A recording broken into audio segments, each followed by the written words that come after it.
लो माशाल्लाह जी खूबसूरत A+ quality दे 2025 ਦੀ ਕੁਰਬਾਨੀ ਦੇ ਮਾਸ਼ਾਅੱਲਾ ਬੱਕਰੇ ਲਿਆਂਦੇ ਤੇ ਪਹਿਲੇ ਨੰਬਰ ਤੇ ਬੱਕਰਾ ਆ ਗਏ ਨੇ ਬਿਲਕੁਲ ਪੱਕਾ ਖੀਰਾ ਨੇ ਚੌੜੀ ਕੰਡ ਦੇ ਵਿੱਚ ਮਾਸ਼ਾਅੱਲਾ ਗੋਸ਼ਤ ਦਾ ਬੜਾ ਮਾਸ਼ਾਅੱਲਾ ਪਠੋਰਾ ਨੇ 35 ਤੋਂ 40 kg ਮਾਸ਼ਾਅੱਲਾ ਦਾ ਜ਼ਿੰਦਾ ਵਜ਼ਨ ਹੀ ਨੇ ਵੀਰਾ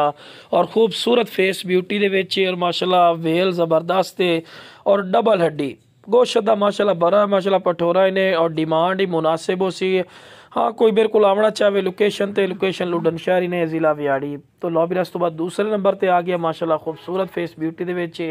दोने सके भाई इन पे भी बिल्कुल पक्का खीरा छीर पाई खलोता है भी दुंदा आवन तो बिल्कुल तैयार है भी वेखते पे ना चौड़ी छाती ने और चौड़ी कांड मोटा तो गुलगुला माशाल्लाह पठोरा ही ने तो माशाल्लाह कमाल दी चीज़ है। वेखो जी शुरू तो ही चारा वगैरह खवा के विखावन का मकसद ही होंदा है कि तुहानू अच्छी तरह इन्फॉर्मेशन और डिटेल होवे।